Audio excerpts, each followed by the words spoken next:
नमस्कार भारतवासियों। पीएम मोदी ने दिल्ली में जिला न्यायाधीश के राष्ट्रीय सम्मेलन का उद्घाटन किया। उसमें कहे कि महिला की सुरक्षा सबसे ज़रूरी है, इसलिए ज़रूरी है कि 50% महिला सुरक्षित हो जाती है तो भारत का जनसंख्या 50% सुरक्षित हो जाएगा। उसमें यहाँ तक कहा कि डीएम और एसपी को इसके निर्णय लेने का पूरा अधिकार है, वो सज़ा भी दे सकते हैं। महिला के सुरक्षा के बारे में ये बात बोले। और वही जो बार एडमिनिस्ट्रेशन के अध्यक्ष कपिल सिब्बल, वरीय सुप्रीम कोर्ट के अध्यक्ष वकील कपिल सिब्बल ने कहे कि न्याय में किसी बात की संकोच नहीं है, सही रास्ते पर सही सोच और न्याय, कोई डर भय की बात नहीं है और न्याय देना चाहिए, जो सही लगे वही न्याय देना चाहिए, ये बात बोले। वही इस सम्मेलन में, ये सम्मेलन 2 रोज़ की चलेगा, जिसमें जिला न्यायाधीश 2 रोज़ इस सम्मेलन में रहेंगे। और चंद्रचूड़ ने वही बोले कि न्यायालय जो जिला न्यायालय है वह रीढ़ की हड्डी है, तंत्रिका तंत्र है, बौन है, ये बात बोले। वही कानून मंत्री अर्जुन मेघवाल ने क्या बोले हैं, सुनिए। इस अवसर पर माननीय उच्चतम न्यायालय अपनी स्थापना के 75 वर्ष मना रहा है और देश संविधान के लागू होने के 75 वर्ष मना रहा है। ये बहुत ही एक सुखद संयोग है। इसी अवसर पर आयोजित national conference of the judiciary के भव्य समारोह में उपस्थित विकसित भारत के संकल्प को सिद्धि में परिणत करने हेतु प्रतिबद्ध विश्व के लोकप्रिय नेता, युग नायक, भारत के यशस्वी और तपस्वी प्रधानमंत्री नरेंद्र मोदी जी न्यायिक व्यवस्थाओं में इनोवेशन के लिए पहचान बनाने वाले doctor justice DY Chandrachud sahab, honourable chief justice of India, हमारे जस्टिस संजीव खन्ना जी, ऑनरेबल जज of supreme court of India, R Venkataraman ji, learned attorney general of India, Shri Manan Kumar Mishra ji, chairman bar council of India, Shri Kapil Sibal ji, president supreme court bar association, तथा इस सभागार में उपस्थित माननीय सर्वोच्च न्यायालय के न्यायाधीश, माननीय हाई कोर्ट के न्यायाधीश एवं देश भर से आए विभिन्न जिलों के न्यायाधीश, उपस्थित वरिष्ठ अधिवक्तागण, लॉ स्टूडेंट्स, मीडिया बंधु व डिजिटल माध्यम से जुड़े हुए सभी श्रोतागण, आप सभी को नमस्कार। सुप्रीम कोर्ट के 75 वर्ष पूरे होने के उपलक्ष्य पर आयोजित इस डिस्ट्रिक्ट जुडिशरी की नेशनल कॉन्फ्रेंस में शामिल होकर अत्यंत गर्व व हर्ष की अनुभूति हो रही है।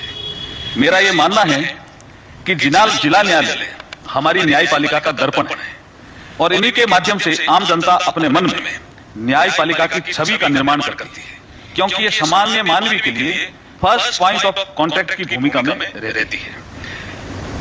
न्यायालयों के बेहतर संचालन में आवश्यक व आधुनिक सुविधाओं से युक्त न्यायालय भवनों की महत्वपूर्ण भूमिका रहती है।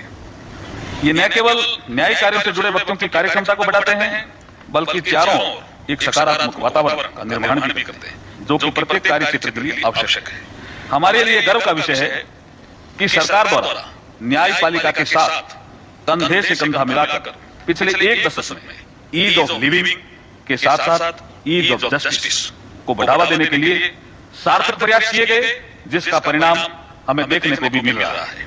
भारत के संविधान निर्माताओं ने नागरिकों को social, economic and political justice की अवधारणा दी है, लेकिन उसको लेटर एंड स्पिरिट फॉर्म में अंतिम पंक्ति में खड़े नागरिक तक पहुंच सुनिश्चित करने के लिए संविधान की प्रस्तावना में ही राजनीतिक न्याय के साथ साथ सामाजिक व आर्थिक न्याय की बात कही थी।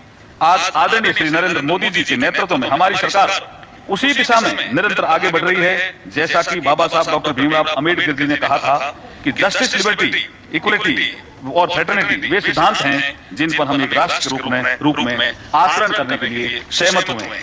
भारत के सर्वोच्च न्यायालय द्वारा आयोजित इस 2 दिवसीय सम्मेलन में देश की जुडिशरी से संबंधित महत्वपूर्ण समसामयिक पहलुओं तथा infrastructure and human resources, inclusive court room for all, judicial security and judicial wellness, case management and judicial training विषयों पर 5 वर्किंग सेशन आयोजित किए जाएंगे। मुझे पूर्ण विश्वास है कि इन सत्रों में विचार विमर्श और विस्तृत चर्चा के उपरांत निकलने वाले एक्शनेबल पॉइंट्स का क्रियान्वयन सुनिश्चित करके हम विकसित भारत की यात्रा में न्यायिक सुगमता के नए आयाम स्थापित करने में निश्चित रूप से सफल होंगे। 1 जुलाई 2024 से पुराने औपनिवेशिक आपराधिक कानूनों की समाप्ति के साथ भारत का क्रिमिनल जस्टिस सिस्टम एक नए कालखंड में प्रवेश कर चुका है। भारतीय न्याय संहिता, भारतीय नागरिक सुरक्षा संहिता और भारतीय साक्ष्य अधिनियम जैसे नए कानून लागू होने से देश की कानूनी व्यवस्था, पुलिस व्यवस्था व जांच प्रणाली का नया इकोसिस्टम बन रहा है। इस सकारात्मक परिवर्तन को सहज व सुविधाजनक रूप से क्रियान्वयन करने में डिस्ट्रिक्ट जुडिशरी की बहुत महत्वपूर्ण भूमिका रहने वाली है।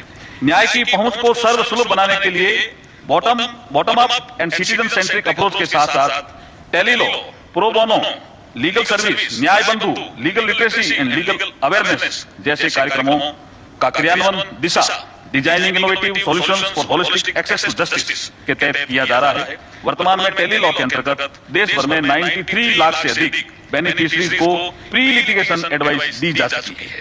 माननीय प्रधानमंत्री श्री नरेंद्र मोदी जी की प्रेरणा से ई कोर्ट फेज 3 के अंतर्गत 7,210 करोड़ की राशि स्वीकृत की गई है, जिसमें आर्टिफिशियल इंटेलिजेंस, क्लाउड टेक्नोलॉजी जैसे तकनीकी नवाचारों के उपयोग से जस्टिस डिलीवरी सिस्टम को सुगम व सुलभ बनाया जा रहा है। वर्ष 2014-15 से central sponsor scheme for judicial infrastructure के तहत court hall, residential unit, lawyer hall, digital computer room, toilet complex व अन्य जुडिशियल इंफ्रास्ट्रक्चर के निर्माण हेतु 7,872 करोड़ रुपए की राशि जारी की जा चुकी है। ये सरकार की एक्सेस ऑफ जस्टिस की प्रतिबद्धता को दर्शाता भी है। हमारे प्रधानमंत्री जी ने 2047 तक भारत को विकसित राष्ट्र बनाने का संकल्प लिया है और इस कालखंड को अमृत काल का नाम दिया है। इस संकल्प को सिद्धि में बदलने के लिए न्यायपालिका की भी महत्वपूर्ण भूमिका रहने वाली है। मैं आज इस नेशनल कॉन्फ्रेंस जब भी होती है तो उसका एक ही लक्ष्य होता है कि हम चिंतन, मनन और मंथन करें।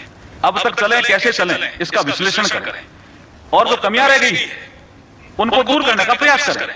तो ये अमृत काल का नाम इस कालखंड को प्रधानमंत्री मोदी जी ने दिया है। मैं आज इस नेशनल कॉन्फ्रेंस की सफलता के लिए अपनी अत्यंत मंगल कामनाएं प्रेषित करता हुआ और ये विश्वास करता हुआ कि चिंतन, मनन, मंथन।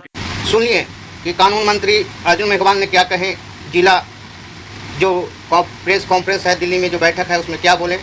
ऐसे वीडियो प्राप्त करने के लिए चैनल को लाइक, सब्सक्राइब और बेल आइकन घंटी दबाएं। थैंक्स, धन्यवाद।